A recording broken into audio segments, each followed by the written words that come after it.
The music industry is in a state of chaos. Martin Bandier, CEO of Sony ATV Music Publishing, stated, "If I worked for a record company, I'd be pulling my hair out.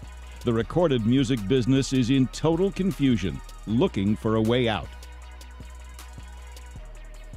Sales of physical CDs have been in a steady decline since 2000. Consolidation of the industry has also contributed to the problem, according to many industry insiders. Performer David Crosby clearly feels that consolidation has had a very negative impact. When it all started, record companies, and there were many of them, were run by people who loved records. People like Ahmet Ertegun, who ran Atlantic Records. They got in it because they loved music. Now, record companies are run by lawyers and accountants. And the impact of the internet is only beginning to be understood. The internet has had a huge impact on the music business in ways that no one could have predicted even 5 years ago. Music downloads have become so commonplace that they're now accepted as normal, while internet radio in many different forms has become a normal way to listen to music. With a swift rise in popularity of MP3 and personal music players like the iPod, the idea of legal downloads has taken off. Major artists have taken notice of these powerful market shifts and have begun to move away from the major music labels. Radiohead eschewed traditional routes and released In Rainbows largely on their own. Trent Reznor declared his freedom from Interscope. Madonna left Warner Brothers in favor of a big money deal with concert promoter Live Nation that includes albums, concert promotion, licensing, and merchandising. The Eagles are with Walmart, and EMI has lost Paul McCartney.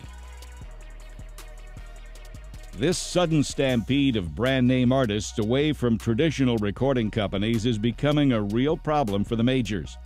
Some analysts have even asked the question, is this the end of the music business as we know it?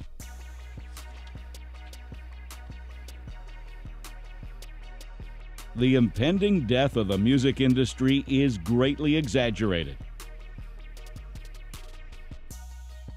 The emergence of digital sales has shown remarkable growth since 2004. Sales of digital music continued to rise steeply last year. Just over 1 billion songs were downloaded, a 27% increase from 2007. And some record companies say they are finally beginning to wring significant profits from music on websites like YouTube and MySpace. Record companies believe that album sales alone do not give a full picture of the complex new economics of the industry. Rio Karef, Executive Vice President of Universal Music's digital division eLabs, said, "Other income, like the fees collected when users stream a video online, has become an essential part of the pie. 20% of Rihanna's revenue comes from the sale of ringtones, for example." Jupiter Research has projected digital music sales to reach $1.7 billion by 2009. The so-called celestial jukebox is in sight, says David Card, Vice President and Senior Analyst at Jupiter Research. The U.S. music industry must manage digital music as one of a series of incremental revenue streams, one that is in the same scale as licensing for ringtones, games, and advertising, for example. The market for ringback tones has grown stronger than we originally forecasted last year, says Richard Conlon, BMI Vice President, New Media and Strategic Development. Its growth, coupled with the positive gains that streaming mobile media have made in 2008 alone, supports our bullish point of view on the growth of the mobile entertainment business. With upheaval comes opportunity, and ongoing problems within the recorded music industry has also led to a revival within the independent label sector. Indie record labels appear to be experiencing a renaissance, thanks in part to new technologies and media that did not exist 5 years ago. Their nimbleness and a fan-like eye for emerging talent is being rewarded by a cadre of fans who continue to demand and support quality music. According to the American Association of Independent Music, A2IM, independent labels accounted for 32% of aggregate album sales in 2008, up almost 1.5% from 2007.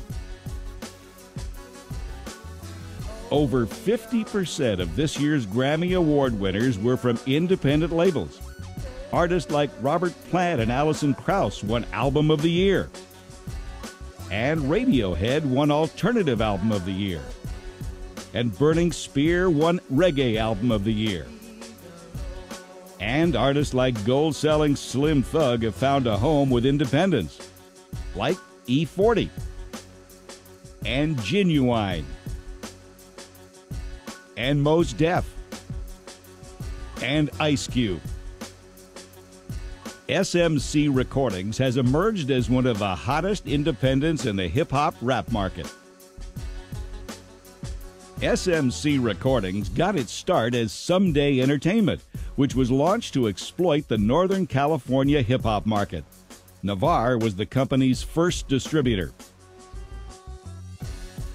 When Steve Pritchett, former president of Navarre, helped launch the newly formed Fontana Universal, he immediately reached out to SMC to join forces with Fontana. SMC quickly became one of Fontana's hottest labels and was soon recognized #1 urban and hip-hop label at Fontana among a field of over 120 distributed labels. SMC was also named a Best Bet for 2007 by Billboard magazine as one of 3 indies on the verge, little labels poised for the big time. I speak for music buyers around the world when I say that, for years, too little attention has been paid to the music itself, and this has contributed to the downturn significantly. The mission of SMC is to bring the focus back to the artist, while recognizing the behaviors of today's audiences. Let's not kid ourselves. People still want good music, and they will find it. They just need to access it a little differently. With our understanding of the digital frontier, SMC is the new model for musicians who understand that there was one thing right with the old model: caring about the music. We take pride in knowing that we release music for our artists' fans. SMC has grown from a regional company to an international music competitor with digital and physical distribution throughout the world. We're thrilled to join the public market, which will assist us in securing the capital needed to seize opportunities and to obtain premium content for exponential growth.